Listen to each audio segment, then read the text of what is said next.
Hi, I'm Captain Charlie. Welcome to another edition of Bite Me Fishing. This time I want to share with you the rig that I use for live bait fishing with my Livescope for stripers. So I want to show you how I tie the rig. I want to show you the setup of the reel and the rod. I want to show you how to use the rig to a point, but mainly how to tie it and get it to where you can use it. So let's get bit. The setup I use is a Daiwa rod. It's called an Arid X, and this one is a Arid X 7-foot heavy action rod. And I like it because it has the backbone that I need to be able to bring in a good striper. I have not had one break. I use them for bass fishing. I find that they're great rods and they only cost 50 bucks. So that's the biggest reason I use them. If you can't find the rods, you can find them at Sugar Creek Marina. They have some on occasion, or you can get them at Academy Sport, or you find them all over the internet. So the rod is good for trolling crankbaits. It's good for jigging a spoon, and it's great for doing what I'm doing with the live bait. It's very sensitive. So with that, I put a Okuma low profile convector reel. Now this is the smaller one. This model is a CV-163D. It has the double paddles on it, which I really like for doing this. It has the thumb bar and a line counter. So it's very useful, and it also has a bait clicker. It is very useful for live bait fishing for stripers, especially since it has the line counter and the bait clicker. I put 17-pound monofilament on the reel. I've tried using fluorocarbon. I don't like fluorocarbon. It tends to break easily. It has no abrasion resistance, in my opinion, and I just never seem to get very good results when I use fluorocarbon. I don't think the knots are near as strong either. I guess I ought to show you how I go about doing this. Well, the first thing I do is I keep my line tidied up with the reel, the rod, by wrapping it around the rod and hooking it on one of the eyelets. So I'm going to unwrap it here. When I get fully unwrapped, the hook now is hooked right here on the hook keeper. And I have the leader that has this weight on it wrapped around the reel to keep it stowed while it's riding around in the boat. But now you can see this is the rig. Here's the leader that goes to the hook. Here's the main line that goes down to a weight. I use a trolling weight. This one happens to be a 1.5 ounce trolling weight. And I like a 1.5 ounce because it takes the bait down fairly quickly when you're using bass minnows or reasonably sized shad. So let me get it unhooked here, and we'll retie this one because you really need to know how to go about tying this. Give myself some slack. I'm gonna lay that out of the way. Okay, for clarity's sake, I'm going to use this 30-pound line to show you how to tie a drop shot rig that I'm using for striper fishing. The first thing I do is I tie the weight, and I use these trolling weights with the swivels in them, onto the main line, this being the main line, and I use a improved clinch knot, which is at least 5 twists. That's 3, 4, 5, and it may not be exactly 5 because it's hard to hold this big line. I'll stick this back through, then take the tag in and stick it back through that loop. You won't be able to see this, but I wet it and now I've pulled it tight. So now you can see that that pulled down very nicely, and that knot will not fail on you. All right, I have to cut the tag end off. Then I come up about 18 inches to 24 inches, and I tie me a double overhand loop knot above the weight. It's not too hard to do, but what you do is you wrap, first you make a loop in the line, then you wrap that loop around your finger. I pull the line away from my finger, the loop, and take the original loop and start placing it through the loops I just formed. Once, then twice. I try to keep this loop as short as possible, so I pull the line ends instead of the loop end to try to cinch it down. Now, this being such big line, it's not going to pull down as tightly as we would like, but it'll give you the idea. All right, so there we go. So this line, this side, I'm going to cinch it down a little bit more. This side goes to the weight. There's the weight. This side goes on up your line to the reel. So now that we have this loop tied in the line, we can tie our short leader on here. I'll just use this little piece of line here to show you how I go about doing that. I take that short piece of line and tie it onto this loop using a improved clinch knot like we used to tie the weight on just a minute ago.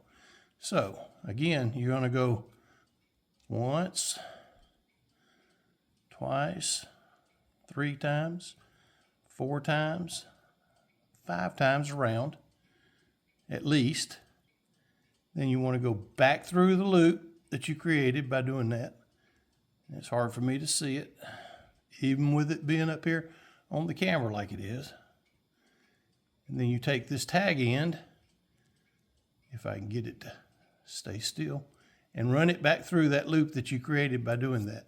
Now I'm going to do the same thing. I'm going to wet it and pull that knot tight out of the camera. And look at here. See, it cinched right down onto that loop very nicely. Then I'm going to trim the tag end off of that clinch knot.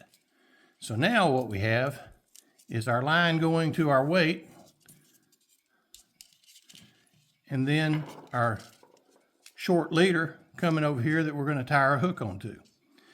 Now, the way I tie the hook on, and by the way, this is a number 2 hook that I have right here. It's a number 2 Gamakatsu offset circle hook. I'll use these from size 6, size 4, size 2 to size 1 commonly, depending on the size of my bait. You always size your hook to the size of the bait. All right, this one's going to be a little bit overkill because we got this big old line that we're using, but you put it through the eye of the hook, pull through enough. That's why you want to leave enough leader here to do this, but still end up with a 6 to 8 inch leader. And now that you've made a loop, take that loop and wrap it around your finger like we did before, because we're going to use this double overhand loop knot. So there's the first time through. That's once, and then I go twice again.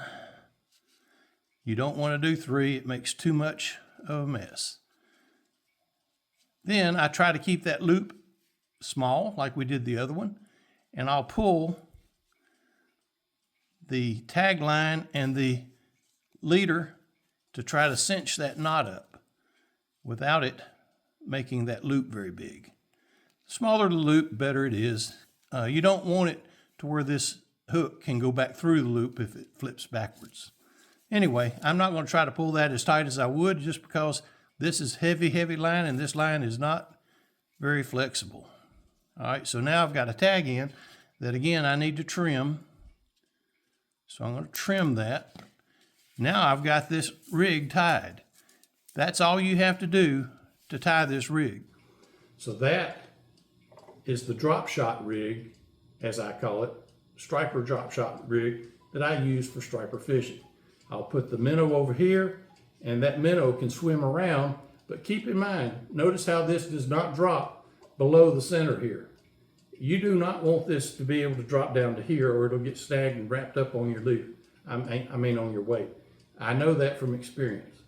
This is totally different than what most people use in the way of a sinker, a leader out to a hook. Because now that fish, the leader's hanging, the weight's hanging up here, and the fish can go all around it. It can move in a much bigger circle.